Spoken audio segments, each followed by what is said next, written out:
रक्तात उतरणारी खऱ्या अर्थानं ही महानुभव. आणि त्यामुळे भारतीय जनता पार्टीचा कार्यकर्ता घडला.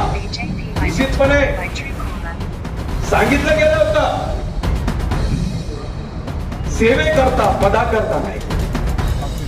आम्ही पदाकरता नाही, आम्ही सेवेकरताय ही भूमिका घेऊनच खऱ्या अर्थानं आज भारतीय जनता पार्टीची वाटचाल चालू आहे. आज इतकं कसं आम्हाला दिवसाला जायचं की ज्यांचे खासदार दोन त्यांना फुकट विचारतो कोण, हे आम्हाला दिवसाला जायचं. आणि आजची स्थिती त्या संस्कृतीने ज्या धारवाल्याने आम्ही वाढलो, त्या संस्काराने या देशामध्ये खऱ्या अर्थानं येणाऱ्या नगर परिषदेचं मी खरं तर नगर परिषदेमध्ये गावागावात कमळ पोहोचलं. बऱ्याच जणांनी टीका केल्या की भारतीय जनता पार्टी गावापर्यंत नाहीये. अरे राजा, भारतीय जनता पार्टी खऱ्या अर्थाने नगर पंचायती, नगर परिषदा सगळीकडे व्याप्ता भारतीय जनता पार्टीची आहे. आणि ती पाहता ज्या पद्धतीने भारतीय जनता पार्टीची वाटचाल चालू आहे, देशामध्ये कॅप्टन माननीय देशाचे लोकप्रिय जागतिक सर्वोच्च नेते माननीय पंतप्रधान नरेंद्र मोदीजी या देशामध्ये कॅप्टन आहे. तसंच खाली राज्यामध्ये माननीय या राज्याचे महाराष्ट्राच्या विकासाचा झंझावत घेऊन महाराष्ट्राच्या सामाजिक, सांस्कृतिक, शैक्षणिक चळवळीचं परिवर्तन करणारे आमचे कॅप्टन माननीय देवेंद्रजी फडणवीस हे आहेत. त्याचा अभिमान आहे मला. आणि म्हणूनच नगर पंचायत आपण निवडून आलो तर विचार करण्याची गरज आहे.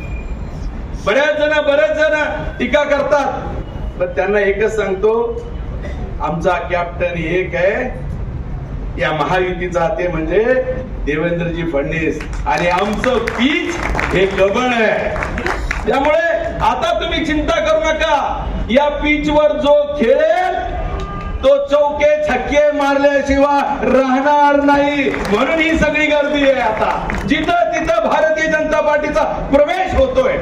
कारण सगळ्याला कळालं की भारतीय जनता पार्टीच्या पीचवर उभं राहिलं तर माणूस खऱ्या अर्थाने चौके आणि छक्केच मारू शकतं. आणि तेही विरोधकांना कळालं. विरोधकांच्या खऱ्या अर्थानं विरोधकांच्या तंबूमध्ये माणसं उरली नाही, खेळाडू उरली नाही. सगळे त्यांचे स्पर्धक आमच्याकडे आलं की का तुमचं पीच सगळं खराब झालेलं आहे, आता पीच फक्त कमळाचं आहे. आणि तुम्ही चिंता करू नका. येणाऱ्या महानगरपालिकेमध्ये महायुतीच्या माध्यमातून आपल्याला युती करायची आहे. युतीचा धर्म पाळायचा आहे. निश्चित आपण युती करणार आहोत. परंतु आपल्याही कार्यकर्त्याला प्राबल्य असणाऱ्या प्रभागाला, प्राबल्य असणाऱ्या कार्यकर्त्याला न्याय देण्याच्या भूमिकेत सुद्धा ही सर्व मंडळी खऱ्या अर्थानं आपली भूमिका निभवत आहे.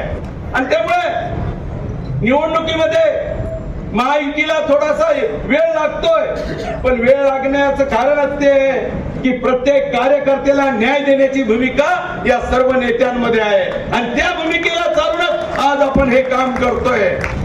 येणाऱ्या काळामध्ये भारतीय जनता पार्टीमध्ये ज्या पद्धतीने सामाजिक जीवनामध्ये लोकांच्या बदल घडवला आणि तो बदल पाहता निश्चितपणे प्रत्येक माणसाला वाटतंय विश्वास निर्माण झाला. कारण आपलं स्लोगन होतं सबका साथ सबका विश्वास. पूर्ण त्या स्लोगनला आपण परिपूर्ण झालो. निश्चितपणे लोकांच्या मनामध्ये आपण विश्वासार्हता निर्माण केली. हीच विश्वासार्हता येणाऱ्या काळात चालू ठेवण्याकरता महायुतीची रचना आपण करतोय. प्रत्येक कार्यकर्ता निवडून यावा या भूमिकेतून खऱ्या अर्थानं व्यूहरचना आपली चालू आहे. आपल्याला लढायचं कोणाविरुद्ध हा फार महत्वाचा मुद्दा आहे. आपल्याला लढायचं, आपल्याला विरोधक नाही राहिले लढायला. विरोधकाजवळ आपल्याला आपल्या विरुद्ध लढायला माणसं नाही राहिली. पण आपला लढा कोणाविरुद्ध आहे? मग आपला लढा खरा तर राष्ट्रीय धरोहराच्या संस्कृती करताय, हिंदुत्व करताय आणि हे हिंदुत्व टिकलं पाहिजे ही भूमिका घेऊन या छत्रपती संभाजीनगरचं नामकरण झालेलं आहे. ज्या आमच्या हिंदू हृदय सम्राट स्वर्गीय मान्य बाळासाहेब ठाकरेंनी जे स्वप्न पाहिलं होतं त्या स्वप्नाची पूर्ती महायुतीच्या काळात माननीय देवेंद्रजी फडणवीस आणि एकनाथ शिंदे यांनी करून दाखवली. ज्या पद्धतीनं खऱ्या अर्थानं राष्ट्रीय धरोहर संस्कृतीत सगळ्यांना एक बांधण्याच्या भूमिकेतून हा चाललेला लढा आहे आणि या लढ्याविरुद्ध आपल्याला उभं राहायचंय. या भूमीवर खऱ्या अर्थानं ज्या पद्धतीनं निजामानं राज्य केलं आणि त्याच्या अजून काही पिल्लावळ संपलेली नाहीये, ती पिल्लावळ सुद्धा आपल्याला मातीत गाडायची आहे. यमांच्या रूपानं अजूनही राजाकार आमचे संपलेले नाहीये. राजाकाराने आमच्या निशाणा मिटवण्याचं काम केलं.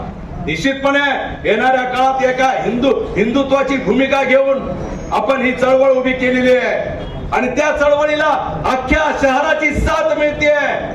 ज्या छत्रपती संभाजीनगरचं नामकरण आम्ही केलं त्या छत्रपतीला अभिप्रेत असलेला, छत्रपती शिवाजी महाराजांना अभिप्रेत असलेलं छत्रपती संभाजीनगर आम्हाला उभं करायचंय आणि म्हणून आमची लढाई खऱ्या अर्थानं हिंदुत्व करताय आणि त्यामुळे जो जो हिंदुत्वासाठी आडवा समोर येईल त्याला आडवं केल्याशिवाय आम्ही राहणार नाही आणि त्याच भूमिकेने